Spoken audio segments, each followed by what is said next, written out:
Good day, everyone. So we are here to discuss to you the implication of media and information literacy to you and the society.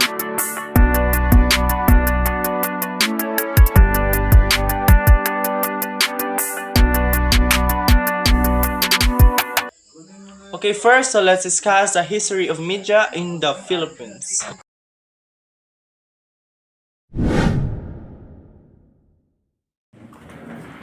Before we talk about the history of media in the Philippines, let us first know what is media.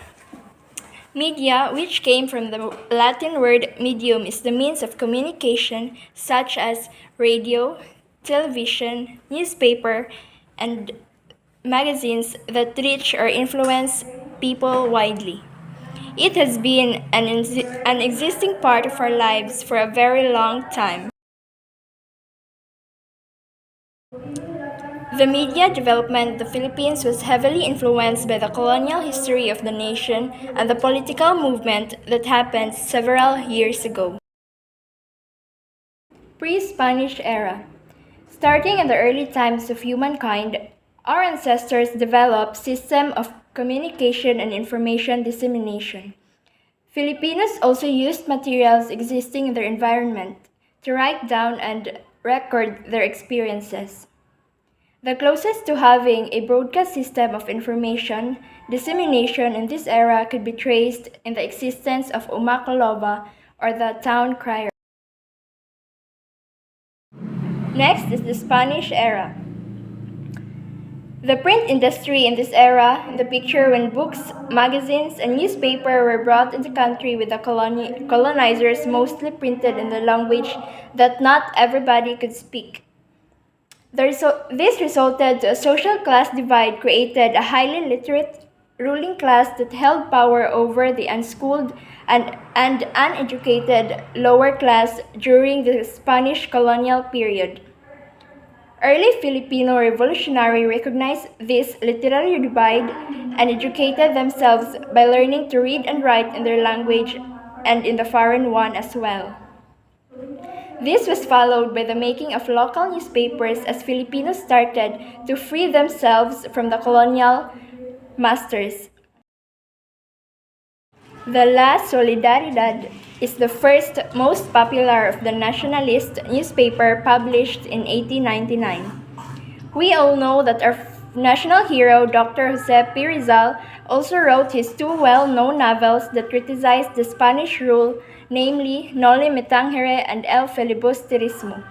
This proves that pen could be mightier than the sword. When the Japanese came, media censorship and action-selected newspaper were allowed to run under tight content control. In the post-war era, it is considered as the golden age of Philippine journalism. In the martial law era, all that changed upon the imposition of martial law in 1972. President Ferdinand Marcos' first move is to suppress press freedom. Some newspapers were allowed to reopen, but their slant was always pro-dictatorship and pro-government. Post-EDSA era. The Marcos regime aftermath led to the Philippine Constitution stating that the media should be protected and should always be free. In the modern era, the common careers are the web designer, online instructor, digital producers, bloggers, and many more.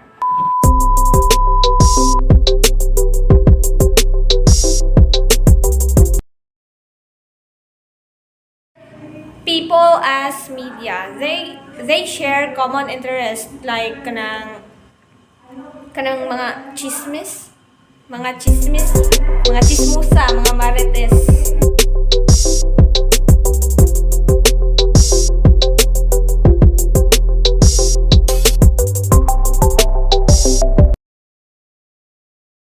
People in media, they are the people behind another form of media. Like example, mga practitioners, photojournalists, journalists, broadcast journalists, and multimedia.